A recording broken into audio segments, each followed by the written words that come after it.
उठा लूं? कोई जरूरत नहीं है। कैसी हो तुम? ठीक। क्या बात है? मुझे तुमसे कुछ कहना था। कल से तुम मेरा पीछा कर रहे हो ना? कल भी तुम मार्केट में थे। क्यों कर रहे हो मेरा पीछा? वही, मुझे तुमसे कुछ कहना है। क्या? मैं तुमसे शादी करना चाहता हूँ। क्या बकवास कर रहे हो तुम? तुम्हें दिखाई नहीं देता मैं शादीशुदा हूँ? दिखता है ना, पर तुम मुझे सपनों में दिखती हो, मेरे बाहों में दिखती हो, तुम मुझे हर जगह दिखती हो, मेरे लिए बनी हो तुम। अंजलि, बहुत पहले से मैं तुम्हारी जिंदगी में हूँ और तुम मेरी जिंदगी में। देखो, मेरा पीछा करना बंद कर दो।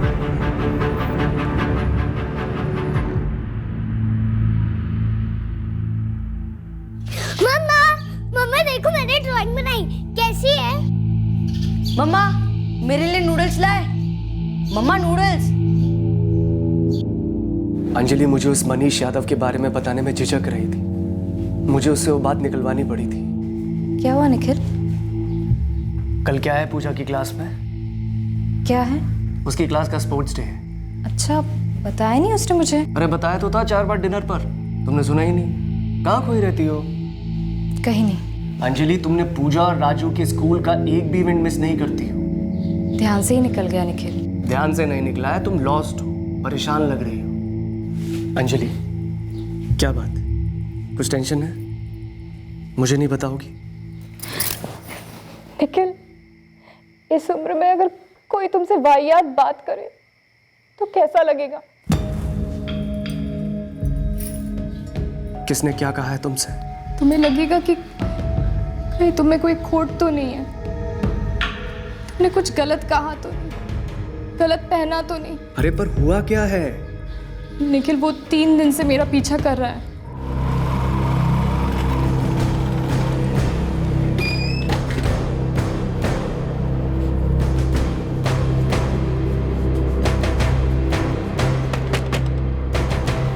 मनीष यादव यहीं रहता है? आप बुलाओ उसे। अरे पीछा अरे पीछा करेगा? अरे पहले बताओ मुझे क्या हुआ, मैं तो पुलिस को फोन कर दूंगा। फोन कर पुलिस को। जिंदगी भर के लिए जेल में होना चाहिए। अंजलि जिंदगी भर मेरे दिल में रहने वाली है। अंजलि मेरी पत्नी है और ये आदमी उसके पीछे पड़ा है। मनीष क्या कह रहा है ये? यार अंजलि मुझे बहुत पसंद है। तू पागल हो गया है क्या? शादी कोई पत्थर की लकीर नहीं है, साली जेल है जेल, जिसमें लोग कैद हो जाते हैं, जैसे कि मेरी अंजलि। चल बकवास करा। अरे जब तक इंसान को उसका सही पार्टनर नहीं मिल पाता ना, तब तक वो शादी के गलत बंधन में घुट घुट कर मर जाता है। ये आदमी पागल है। अभी फोन करता हूँ पुलिस को। एक चांस दो भैया, प्लीज एक चांस। मैं इसे समझाता हूँ, प्लीज। मैं आपके आगे हाथ जोड़ता हूँ, आप पुलिस को मत बुलाइए। अगर अगली बार मेरी बीवी के आसपास भी दिखा ना, तो पुलिस को नहीं बुलाऊंगा, खुद मार डालूंगा इसे। मार्च 2016 में गृहिणी और 2 बच्चों की मां अंजलि राठौड़ का मर्डर उसी के घर के अंदर हुआ था। अंजलि का पति निखिल राठौड़ इस मर्डर में मुख्य संदिग्ध रहा था। क्यों मारा होगा निखिल ने अपनी पत्नी को? इस सवाल का जवाब इन्वेस्टिगेशन को कभी नहीं मिला। मर्डर का मोटिव और मर्डर कैसे हुआ, इसे एस्टैब्लिश करने के लिए इन्वेस्टिगेटिव टीम के हाथ कुछ नहीं लगा। अब 2 साल बाद अंजलि मर्डर केस फिर खुलने जा रहा है। केस में एक बहुत ही अहम कड़ी इन्वेस्टिगेशन से छूट गई थी। ट्रेनिंग के बाद ये मेरी पहली पोस्टिंग थी और सबसे पहले मैंने सारे अनसॉल्व केसेस की फाइलें मंगवाई और उन्हें स्टडी किया। इन केसेस में से ये एक केस था जो मुझे लगा दोबारा जांच होनी चाहिए इसमें।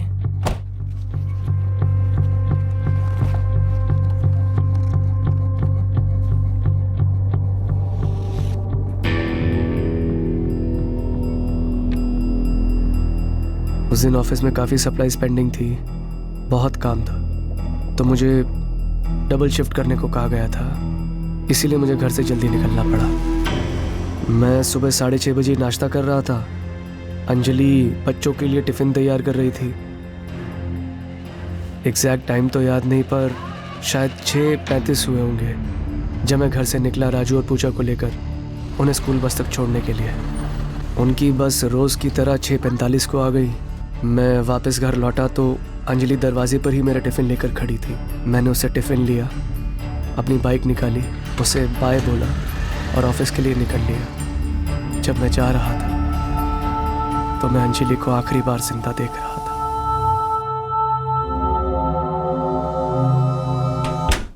मैं घर पर खाना बना रही थी, कुछ 12:45 हुआ होगा, जब अचानक मैंने राजू और पूजा की चिल्लाने की आवाजें सुनी। शांति आंटी, शांति आंटी, शांति आंटी, शांति आंटी, शांति आंटी। राजू, पूजा, क्या हुआ? मम्मी जमीन पर पड़ी आंटी। बहुत खून भी निकल रहा है आंटी। मैं तुरंत उनके साथ उनके घर गई। दोनों बच्चे बुरी तरह से हिले हुए थे। बच्चों ने कहा काफी खून बह रहा था। मैं घबराते हुए घर में दाखिल हुई।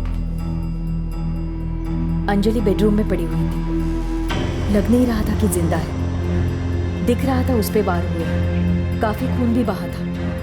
बच्चों ने बताया था कि जब वो स्कूल से लौटे, घर का दरवाजा पहले से खुला था। उन्होंने कहा कि रोज की तरह वो अंदर गए और अपनी माँ को ऐसे जमीन पर पड़ा देखा। मम्मा, देखो मैंने आज राजू भैया को फिर से हरा दिया रेस पे।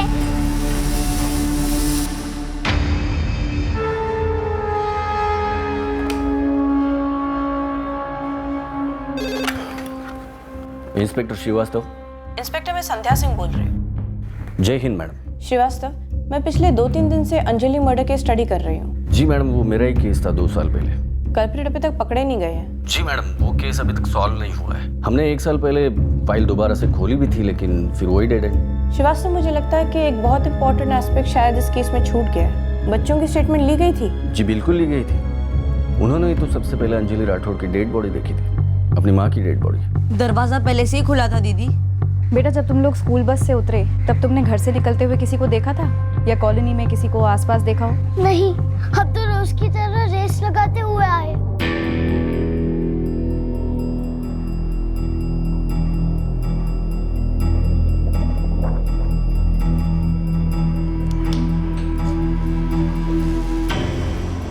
निखिल, जरा इन्हें पहनो और देखो घर में से क्या क्या गायब हुआ है। काफी कुछ चोरी हुआ देखो। जी नहीं, मैंने अंजलि की चिल्लाने की कोई आवाज नहीं सुनी। क्या आप सारी समय घर पर ही थी? जी हाँ। नहीं, मैं 1 सेकंड के लिए भी घर से बाहर नहीं गई थी और मैंने कोई चीख वीख भी नहीं सुनी। कुछ 20-1,000 रुपए मैंने यहाँ रखे थे, वो अब नहीं है। ये मोबाइल अंजलि का है? जी। और कुछ गायब है? मंगलसूत्र, अंगूठी, झुमके। सुबह घर पे कोई आने वाला था क्या? कोई रिश्तेदार, कोई टेक्नीशियन, रिपेयर वगैरह के काम की थी? जी मुझे पता नहीं, मैं तो फैक्ट्री में था। यहाँ गोरखपुर में कोई ऐसा है क्या जिसका तुम्हारे घर पे आना जाना रहता हो? बस मेरा भाई करण यहाँ गोरखपुर में रहता है, और तो ऐसा कोई नहीं।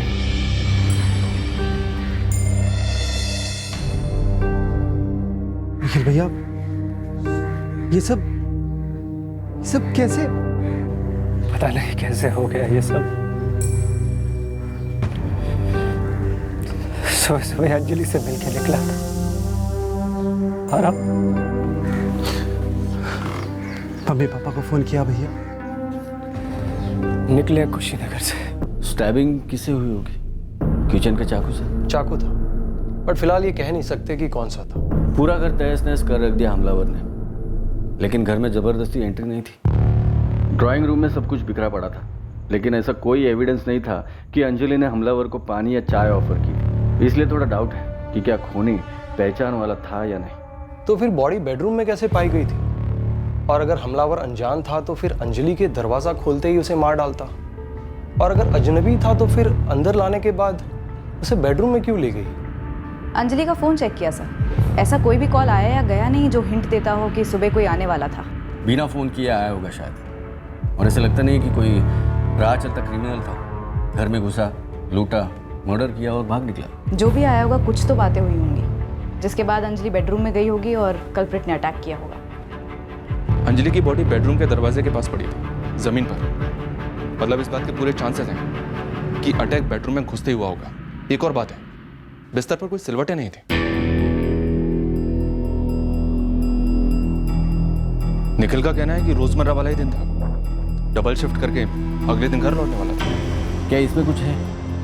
डबल शिफ्ट, 24 घंटे के बाद घर लौटना। हम एक बहुत बड़े एक्सपोर्ट ऑर्डर को पूरा करने में काफ़ी पीछे चल रहे थे, इसलिए मैंने अनाउंसमेंट की थी डबल शिफ्ट की 13 अप्रैल को। निखिल राठौड़ के बारे में कुछ बताएंगे?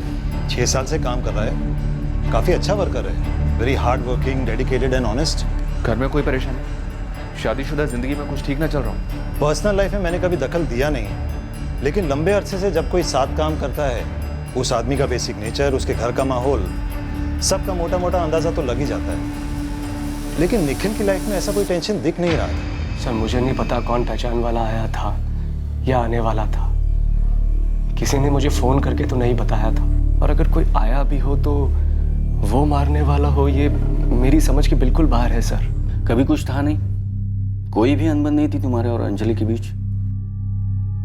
ये कैसा सवाल पूछ रहे हैं आप, वो भी इस वक्त? अंजलि का मर्डर हुआ है महेंद्र जी, पत्नी थी वो निखिल की। कोई भी अनबन नहीं थी सर, खुश थे हम। भैया की लव मैरिज थी सर। अंजलि के पेरेंट्स कहाँ हैं? बस कल तक आ जाएंगे, वो लखनऊ के रहने वाले हैं। तो निखिल, अंजलि यहाँ थी या तुम लखनऊ में? मिले कैसे? लखनऊ में, मेरे कॉलेज में मेरी जूनियर थी वो। कोई एक कारण होना होता तो क्या होता इस मर्डर का? सर अगर मुझे पता होता तो क्या अब तक चुप रहता?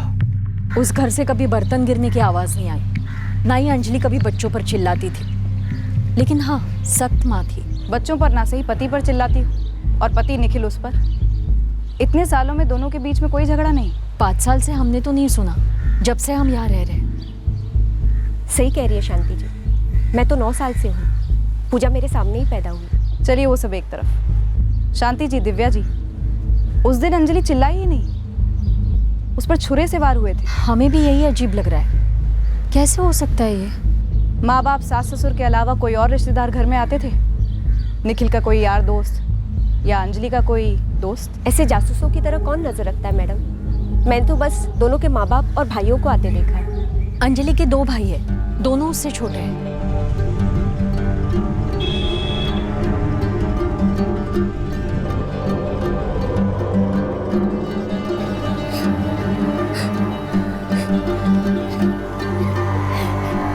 मेरा किराए का रूम है सर, नित्या विहार में। अपने भाई के साथ नहीं रहते हो? जी, निखिल की अपनी गृहस्थी थी और करण का अपना काम, इसलिए दोनों अलग रह रहे थे। जब 2 साल पहले मैं कुशीनगर से यहाँ गोरखपुर आया था तो 3 महीने के लिए भैया के साथ उनके घर पर ही था। और इसके बाद भी जब भी मेरे मकान की लीज खत्म होती थी तो नया मकान मिलने तक मैं भैया के साथ ही रुकता आया हूँ। अंजलि का अपने घर वालों के साथ, अपने भाइयों के साथ कैसे रिश्ते थे? अच्छे थे सर, इकलौती बहन थी दोनों भाइयों की।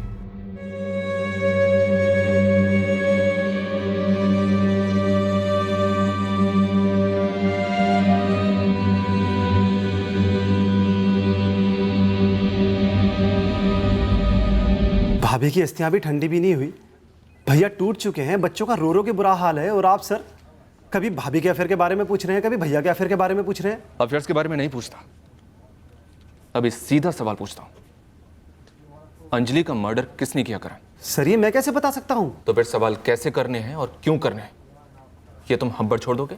निखिल भैया अंजलि भाभी से बहुत प्यार करते थे, और भाभी भी उनसे उतना ही प्यार करती थी। हमारा दामाद निखिल, हम हमेशा से बहुत खुश हैं उससे।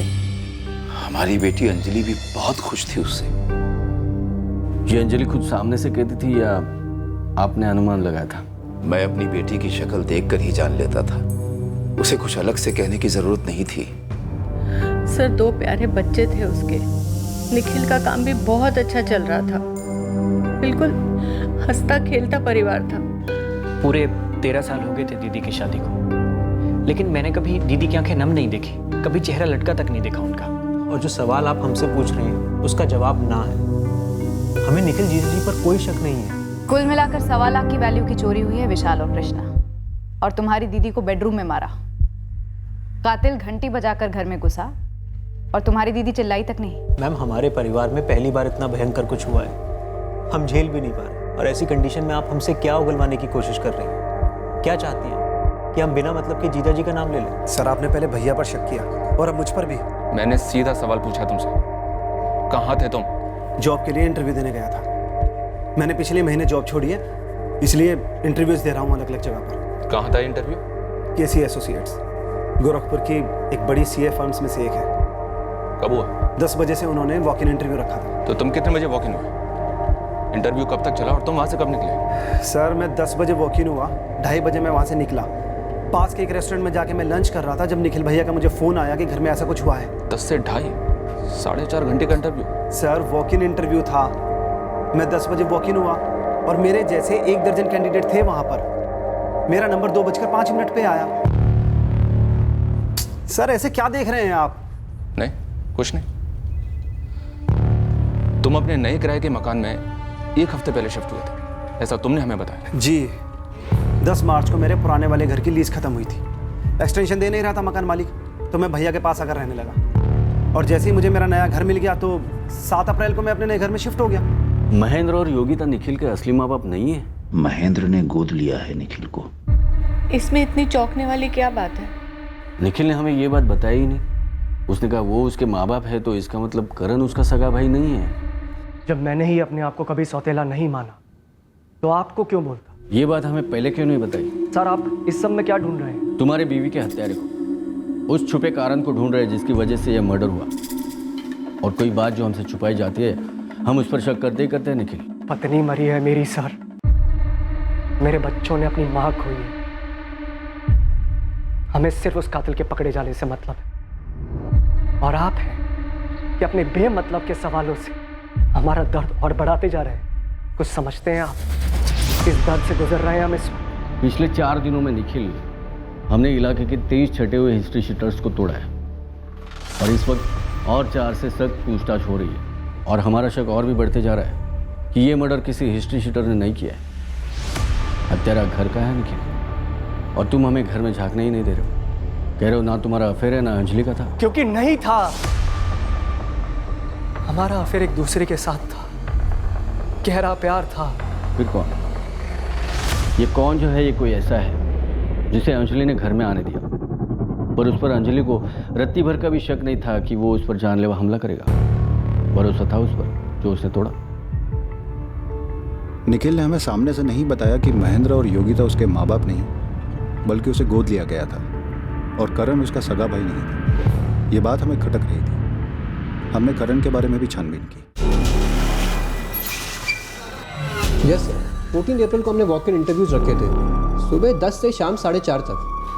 ये देखिए मिस्टर करण राठौड़, 14 अप्रैल इनका इंटरव्यू टाइम 2:05 को आया और 2:30 को यहाँ से निकले। करण कब आया था? सुबह 10 बजे? यस सर, साइनिंग है।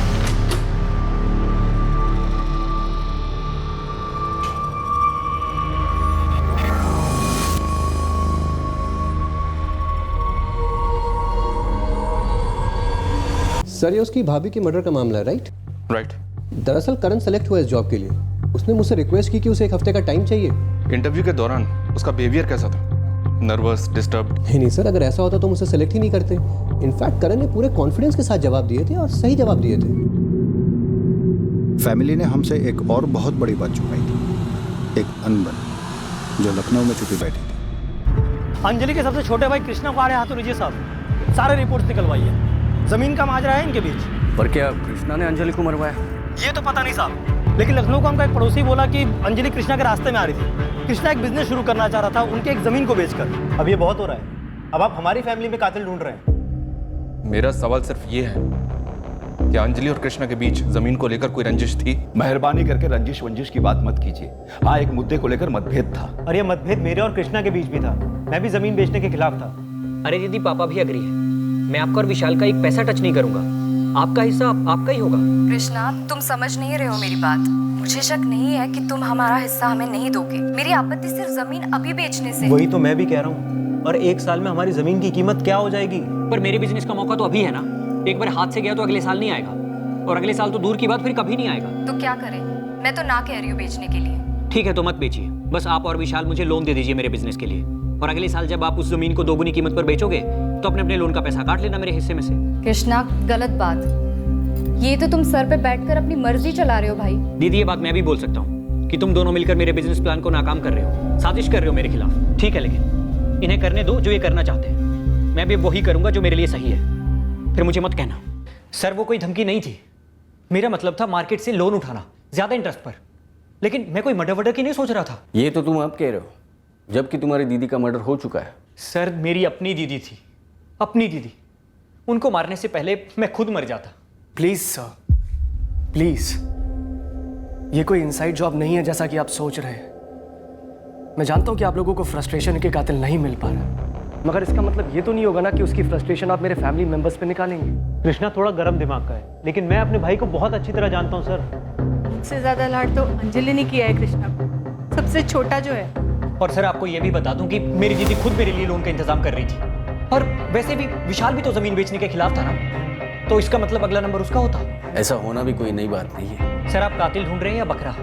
निखिल राठौड़, अंजलि राठौड़, करण राठौड़, विशाल सिंह और कृष्णा सिंह, इन सभी के कॉल रिकॉर्ड स्कैन किए। कोई भी कॉल नहीं है इनके कॉल रिकॉर्ड्स में जिस पर शक किया जा सके। और दोनों परिवारों में से भी कोई किसी पर शक नहीं कर रहा है। क्या हम लोग इनसाइड जॉब पर कुछ ज्यादा ही फोकस कर रहे हैं? हो सकता है ये कोई रैंडम क्रिमिनल था। तो फिर उसके भी कोई सुराग होने चाहिए।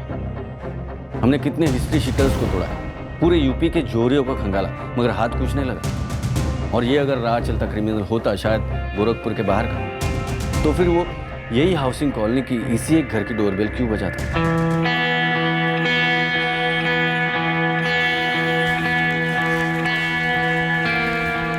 ये आदमी हिस्ट्री शीटर था या सुपारी उठाने वाला किलर, या फिर एक बनाया हुआ एंकर, एक सोची समझी चाल, या सचमुच एक सरफिरा और इस केस का मुख्य आरोपी? ये मनीष यादव है। निखिल ने ये बात भी हमसे छुपाई थी। हम इन्वेस्टिगेशन के डेड एंड पर पहुंच चुके थे, 3 हफ्ते हो चुके थे, तब हमारे एक खबरी ने ये एंगल ढूंढ निकाला। निखिल, मनीष यादव के बारे में कुछ नहीं बताओगे? मनीष यादव? नहीं जानते? झड़प हुई थी तुम्हारी उसके साथ? ओ हाँ हाँ, मनीष यादव, वो कैसे छूट गया मेरे दिमाग से।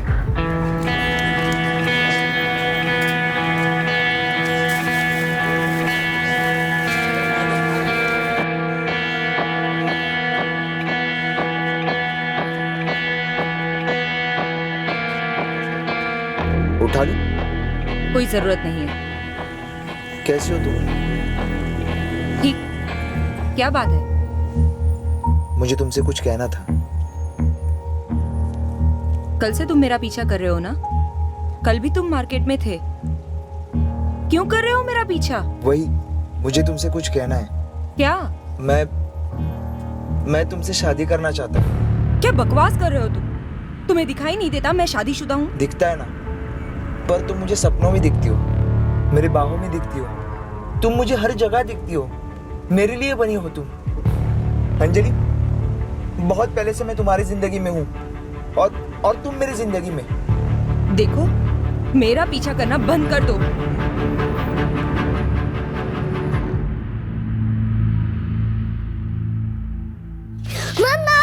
मम्मा देखो मैंने ड्राइंग बनाई, कैसी है? मम्मा मेरे लिए नूडल्स लाए। मम्मा नूडल्स। अंजलि मुझे उस मनीष यादव के बारे में बताने में झिझक रही थी। मुझे उससे वो बात निकलवानी पड़ी थी। क्या हुआ निखिल? कल क्या है पूजा की क्लास में? क्या है? उसकी क्लास का स्पोर्ट्स डे है। अच्छा, बताया नहीं उसने मुझे। अरे बताया तो था 4 बार डिनर पर, तुमने सुना ही नहीं। कहाँ खोई रहती हो? कहीं नहीं। अंजलि, तुमने पूजा और राजू के स्कूल का एक भी इवेंट मिस नहीं करती हो। ध्यान से ही निकल गया निखिल। ध्यान से नहीं निकला है, तुम लॉस्ट हो, परेशान लग रही हो। अंजलि, क्या बात? कुछ टेंशन है? मुझे नहीं बताओगी?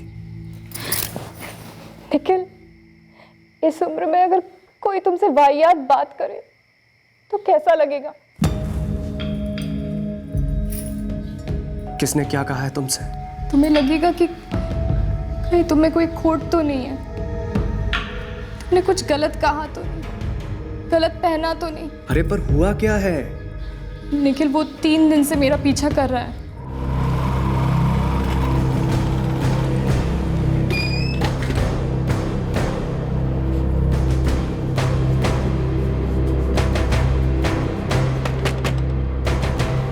मनीष यादव यहीं रहता है? आप बुलाओ उसे। अरे पीछा अरे पीछा करेगा? अरे पहले बताओ मुझे क्या हुआ, मुझे पुलिस को फोन कर दूंगा। फोन कर पुलिस को, जिंदगी भर के लिए जेल में होना चाहिए। अंजलि जिंदगी भर मेरे दिल में रहने वाली है। अंजलि मेरी पत्नी है और ये आदमी उसके पीछे पड़ा है। मनीष क्या कह रहा है ये? यार अंजलि मुझे बहुत पसंद है। तू पागल हो गया है क्या? शादी कोई पत्थर की लकीर नहीं है, साली जेल है जेल, जिसमें लोग कैद हो जाते हैं, जैसे कि मेरी अंजलि। चल बकवास कर रहा। अरे जब तक इंसान को उसका सही पार्टनर नहीं मिल पाता ना, तब तक वो शादी के गलत बंधन में घुट घुट कर मर जाता है। ये आदमी पागल है। अभी फोन करता हूँ पुलिस को। एक चांस दो भैया, प्लीज एक चांस। मैं इसे समझाता हूँ, प्लीज। मैं आपके आगे हाथ जोड़ता हूँ, आप पुलिस को मत बुलाइए। अगर अगली बार मेरी बीवी के आसपास भी दिखा ना, तो पुलिस को नहीं बुलाऊंगा, खुद मार डालूंगा इसे। पर सर ये तो 2 महीने पुरानी बात है, उसके बाद से तो कभी कुछ नहीं हुआ नहीं या अंजलि ने तुमसे कुछ कहा नहीं? सर अगर कुछ हुआ होता तो वो मुझे जरूर बताती। काश तुमने भी हमसे शुरुआत में ही कहा होता। मनीष को भाग जाने का इतना वक्त नहीं मिलता। मनीष यादव की बात छुपाई गई थी या ये बात छूट गई थी, इस बारे में भी हमें डाउट था। मनीष को हमने पटना में ढूंढ निकाला, यहाँ कुछ अलग ही कहा। मनीष यादव 14 अप्रैल को अंजलि का मर्डर करके 16 तारीख को गोरखपुर से हवा हो गया। सर जब अंजलि रही नहीं तो मैं वहां रहकर क्या करता सर? छीन लिया अंजलि को मुझसे उस निखिल राठौड़ ने। ए साइको लवर, यहाँ मैं अपने पे उतरा ना तो खोल के रख दूंगा तुझे। सर उससे अच्छा मुझे मार ही दो ना। जिसके प्यार का मर्डर हो गया वो जीकर भी क्या करेगा सर? अगर सच्चे आशिकी पर उसके माशूका का मर्डर का इल्जाम लगे तो वो जीते जी मर जाएगा ना सर। हमारा मिलना लिखित था, सब लिखित था, जैसे लिखा था वैसे ही हुआ सर। भैया वो 4 पैकेट्स वेफर्स के दे दीजिए। सॉरी बहन जी, वो आखिरी के 4 पैकेट बचे हुए थे, किसी और ने ले लिए। बस 10 मिनट में मंगा के देता हूँ। नहीं नहीं भैया, उतना टाइम नहीं है मेरे पास, किसी और दुकान में भी नहीं मिल रहा है। आप रहने दीजिए। मैम ये मैंने खरीदी है, लेकिन आप लीजिए, मैं बाद में खरीद लूँगा। सच में? जी लीजिए। Thank you so much. दरअसल ये मेरे बच्चों के लिए है, उनको क्लास से पिक करना है ना, लेट हो रही हूँ। लिखित था, सब ऊपर से लिखित था, हम इस तरह मिलेंगे। उसकी वो स्माइल, उसकी वो खुशी, पहले मुलाकात के बाद नियति ने हमारी दूसरी मुलाकात भी करवा दी, वो भी तुरंत। ऑटो रिक्शा का इंतजार कर रही थी। अरे क्या हुआ, ऑटो नहीं मिल रही है क्या? जी आपने कहा था आपके बच्चों को क्लास से पिकअप करना है। जी लेट हो रही हूँ मैं। कोई बात नहीं, मैं छोड़ देता हूँ। अरे नहीं नहीं, आप इस तरफ जा रहे हैं, बच्चों की क्लास उस तरफ है। नहीं मैम, मुझे लेट नहीं हो रहा है, आप बैठिए ना, मैं छोड़ देता हूँ।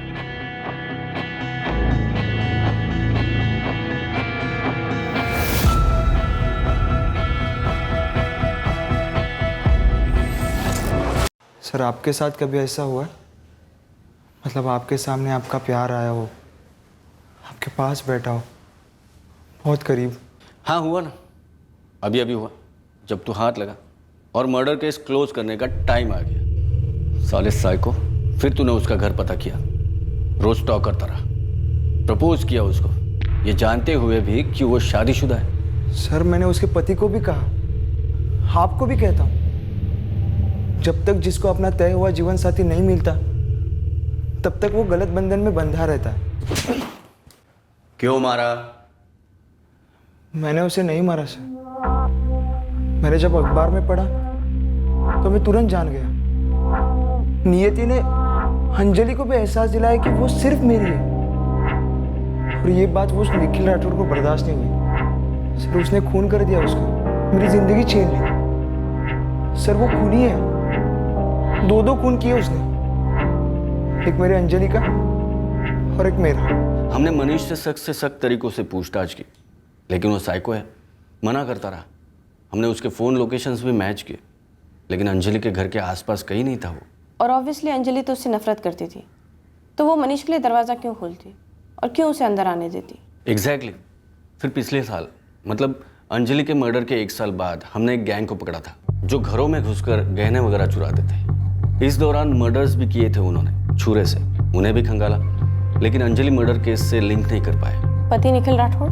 निखिल हमारा सस्पेक्ट तो था उस वक्त, अब भी मुझे उस पर डाउट है, लेकिन उसके अगेंस्ट में कुछ नहीं मिला कभी। मैं निखिल के कॉल रिकॉर्ड्स देख रही थी। पड़ोसिन शांति ने दोपहर 12:55 पर निखिल को कॉल किया था अंजलि के मर्डर की इन्फॉर्मेशन देने के लिए, और एफआईआर कॉपी के हिसाब से 1:15 के आसपास निखिल अपनी फैक्ट्री से घर पहुंचा मतलब 20 मिनट। लेकिन 14 अप्रैल की सुबह वो घर से फैक्ट्री के लिए निकलता है लगभग 6:45 बजे और बाइक से फैक्ट्री पहुंचता है 7:30 बजे। 45 मिनट। आते वक्त 20 मिनट, जाते वक्त 45 मिनट। ऐसा क्यों? सुबह सुबह जाते समय मुझे 45 मिनट इसलिए लग गए थे क्योंकि मेरी बाइक खराब हो गई थी। फिर मैं मैकेनिक के पास पहुंचा तो उसने मुझे बोला थोड़ा समय लगेगा। फिर मैंने ऑटो का वेट, काफ़ी देर वेट करने के बाद मुझे ऑटो मिला और मैं फैक्ट्री पहुंचा। हमने उस मैकेनिक से बात की, उसका भी यही कहना था जो हमें निखिल ने बताया था। बच्चे पूजा और राजू से पहले स्टेटमेंट के अलावा अलग से कोई बात हुई थी? क्या बात करते? मर्डर के दौरान वो स्कूल में थे और माँ को देखने के बाद शॉक में। बच्चों से बाद में बात होनी चाहिए थी श्रीवास्तव। आखिर बच्चे हैं, झूठ तो बोलेंगे नहीं। पति पत्नी के बीच अगर कोई झगड़ा था, रंजिश थी, तो बच्चे काफी कुछ बता पाते। ये आपको कोई बाहर वाला या पड़ोसी नहीं बता पाता। हमें नहीं लगा था बच्चे इस बारे में कुछ बता पाएंगे। श्रीवास्तव, बच्चों से दोबारा बात कीजिए। बच्चों को पता होगा कि घर में कौन आता जाता है, घर पे किसके साथ क्या इक्वेशंस है। करण, जिसका अक्सर आना जाना रहता था निखिल के घर में, उसने भी निखिल और अंजलि के बीच कोई भी झगड़ा होने की बात को मना किया था।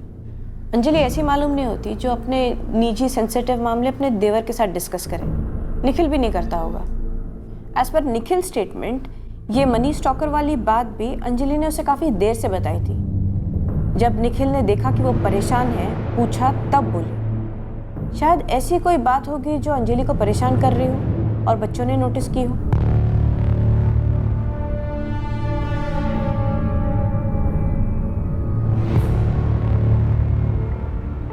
ये 2 साल राजू और पूजा के लिए बड़े मुश्किल निकले हैं। मैंने एक भी बार उनकी माँ के बारे में उनसे बात नहीं की है। मैं नहीं चाहता कि राजू और पूजा फिर से वो दिन याद करें। उन्होंने अपनी माँ को खून से लथपथ देखा था। बहुत गहरा सदमा लगा था उन्हें। बड़ी मुश्किल से उन्हें उससे बाहर ला पाया हूँ। मैं समझ सकता हूँ निखिल, लेकिन उनकी माँ के हत्यारे आज भी आज़ाद हैं। जानता हूँ सर, और मैं खुद चाहता हूँ वो पकड़ा जाए, मगर मैं ये नहीं चाहता कि राजू और पूजा फिर से वो दिन याद करें। मतलब तुम नहीं चाहते कि अंजलि के हत्यारे पकड़े जाए? बच्चे उस हत्यारे को नहीं जानते हैं सर, उन्हें कैसे पता होगा? और अगर पता होता तो आपको पहले नहीं बता देते। निखिल, वो शायद अब कुछ बोले, उस वक्त काफ़ी सदमे में थे। हमने भी उनसे कुछ बात नहीं की थी। अब हम दोबारा से उनसे पूछेंगे और हम पूरी केयर लेंगे, उन्हें कोई तकलीफ, कोई सदमा ना लगे। बात तब करनी चाहिए थी 2 साल पहले, पर अब तो करनी ही पड़ेगी।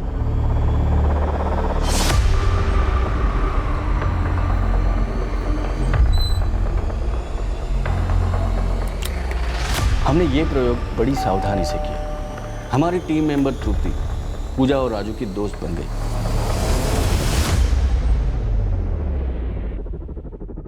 वो रोज उन्हें मिलती, उनके स्कूल के होमवर्क प्रोजेक्ट में हेल्प करने लगी। कुछ ही दिनों में ऐसा मेलजोल बन गया उन तीनों के बीच कि बच्चे तृप्ति के साथ खुलकर बातें करने लगे।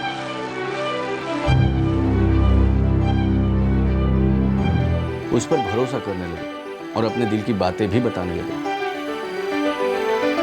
राजू अपनी क्लास में किसी लड़की को लाइक करता है। उसकी बर्थडे पर उसे केक देना चाहता है। अब मैं कोशिश में हूँ कि मैं किस तरह उसकी मदद करूँ। तृप्ति, अब मुद्दे पर आने का वक्त आ गया है। तृप्ति, मुश्किल तो होगा, पर क्या करें, करना तो पड़ेगा, और जल्दी। हमें पता करना होगा कि क्या वो ऐसा कुछ जानते हैं जो हमें हत्यारे तक पहुंचा सके। जी सर। तुमने निखिल में कोई बात नोटिस की? कोई हड़बड़ाहट, डर, कुछ भी? एक्चुअली नहीं सर। अगली मीटिंग में पूछ लो बच्चों से कि क्या उनके माँ बाप के बीच में कोई टेंशन थी। हमें नहीं पता था कि मर्डर के 2 साल बाद हम ये जो कोशिश कर रहे थे, इसका कोई ठोस फायदा होने वाला था या नहीं।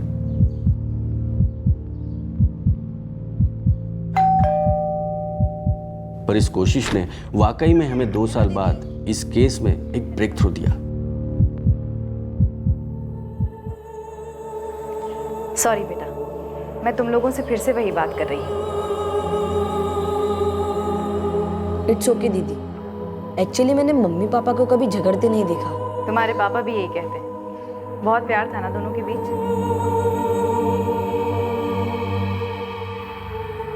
लेकिन एक बार ना दीदी, मैंने मम्मी को रोते हुए देखा था रात को। पूजा और मैं सो रहे थे जब मैंने जोर से दरवाजा बंद करने की आवाज सुनी। मम्मी पापा के रूम का दरवाजा था वो।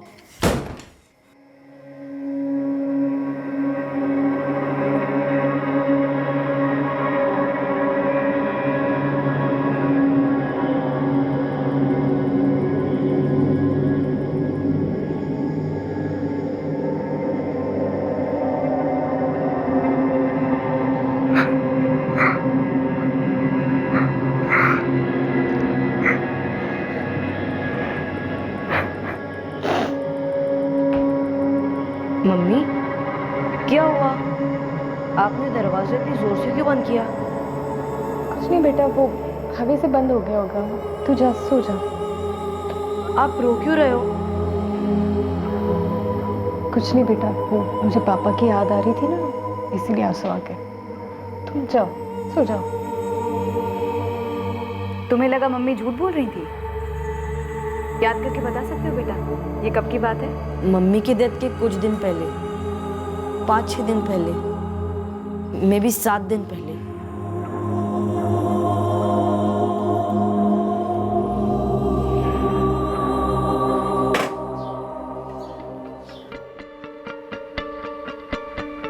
क्या हुआ राजू? एक और बात कहनी थी दीदी, जो मैं पूजा के सामने नहीं बोलना चाहता था। कौन सी बात? उस रात पापा घर पर नहीं थे। तो तुम्हारी मम्मी क्यों रो रही थी बेटा? पता नहीं दीदी, लेकिन ये तब हुआ जब करण चाचा अपने नए घर गए नहीं थे। तो उस रात करण चाचा घर पर थे?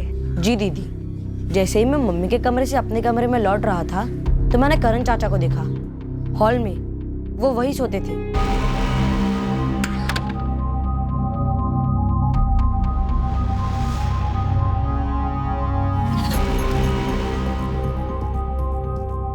और दूसरी सुबह तुम्हारे करण चाचा अपने नए घर चले गए थे? जी, लेकिन मुझे नहीं पता उस रात क्या हुआ था दीदी।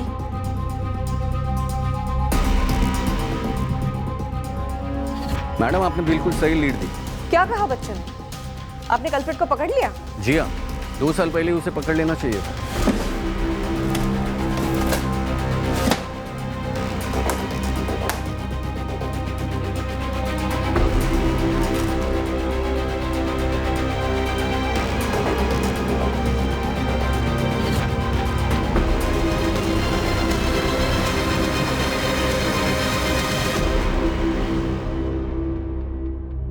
सर, करण को उस दिन घर जाने के लिए मैंने ही कहा था। क्यों? क्योंकि अंजलि ने मुझे कहा था उसे कहने के लिए। क्यों? क्या बात है?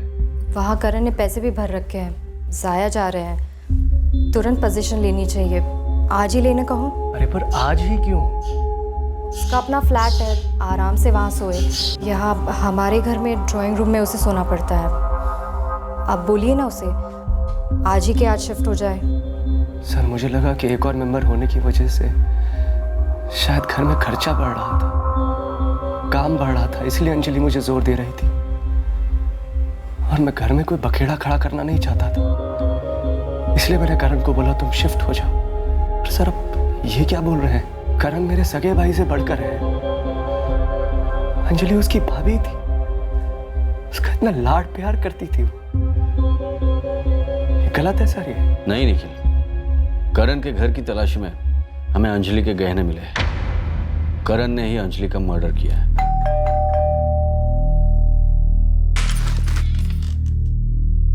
निखिल घर पर नहीं है। मैं भैया से मिलने नहीं आया हूँ भाभी। मत कहो मुझे भाभी और मत कहो उन्हें भैया। सॉरी अंजलि, अंदर तो आने दो। माफी मत मांगो, तुम बस चले जाओ यहाँ से और फिर कभी यहाँ मत आना। ना, माफी मांगने आया हूँ, माफी लेकर जाऊंगा। मैं हमेशा के लिए यहाँ से दूर चला जाऊंगा, कभी लौट कर नहीं आऊंगा। लेकिन जो मैंने किया है उसकी शर्म में मैं जी नहीं पाऊंगा। प्लीज मुझे माफ कर दो। मेरे माफी देने से ना तो तुम्हारी शर्म कम होगी, ना ही तुम्हारा गुनाह। तुमने जो कुछ भी किया है ना, वो माफी के काबिल है। तुम जाओ यहाँ से। तुम इंटरव्यू के लिए 10 बजे पहुंचे थे केसी एसोसिएट्स में। एक ही समय 2 जगह कैसे थे? मुझे डर था कि मेरी भाभी एक ना एक दिन भैया को सब कुछ बता देगी, फिर मेरे और निखिल भैया के सारे रिश्ते टूट जाते, मेरी थू होती। मतलब तू अंजलि को मारने के इरादे से ही वहां गया था? पूरी प्लानिंग मर्डर की थी? जी।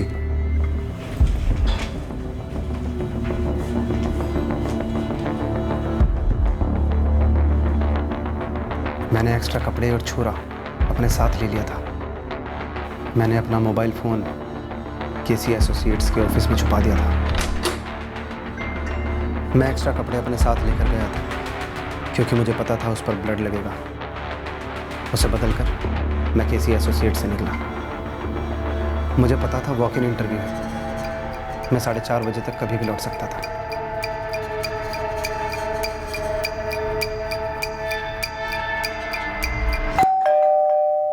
अपनी भाभी की तरफ तुम्हारा गलत इरादा उसी एक रात को अचानक तो उभरा नहीं होगा।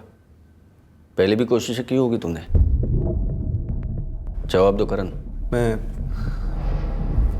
मैं वो क्या मैं क्या तुम उस मौके का इंतजार कर रहे थे कि कब तुम्हारा भाई काम से बाहर होगा, घर पर नहीं होगा, ताकि तुम कुछ कर सको?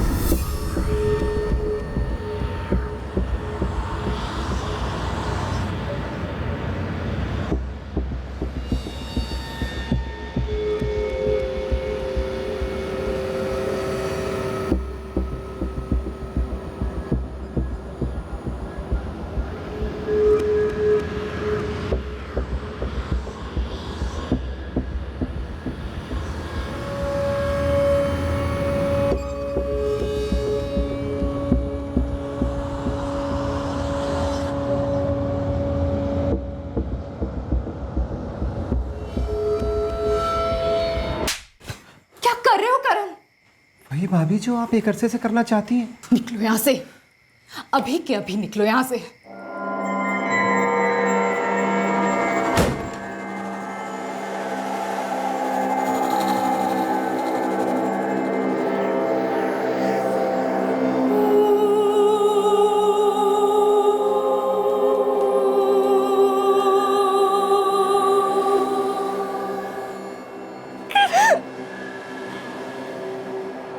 कितनी भीख मांगी थी मैंने माफी की। मानता हूं कि मैंने लाइन क्रॉस की थी, लेकिन मैं ये नहीं चाहता था कि किसी को भी इस बात का पता लगे। मैं बहुत डरा हुआ था और शर्मिंदा भी। मेरे माफी देने से ना तो तुम्हारी शर्म कम होगी, ना ही तुम्हारा गुनाह। तुमने जो कुछ भी किया है ना, वो माफी के काबिल नहीं। तुम जाओ यहाँ से।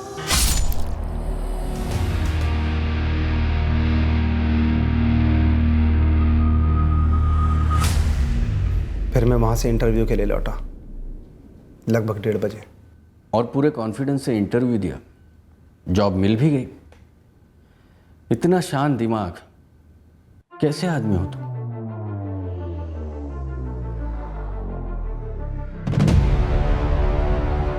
अंजलि ने मुझे एक बार बताया होता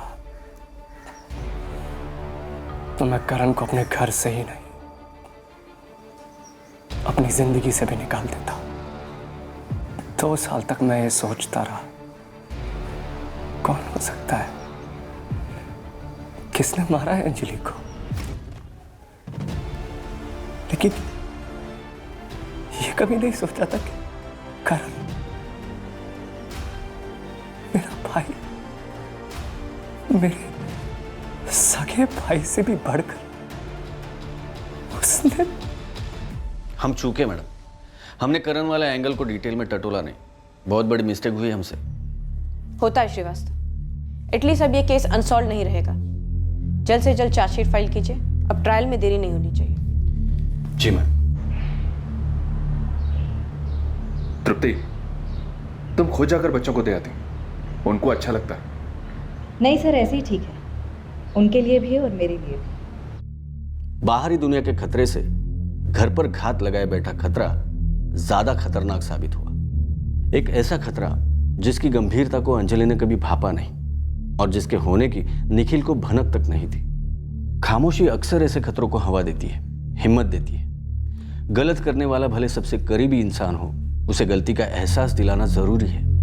हाँ, आसान नहीं होता, कई और जिंदगियों के बिखरने की संभावना भी होती है, लेकिन चुप रहने से न खतरा टलता है न जिंदगी संवरती है।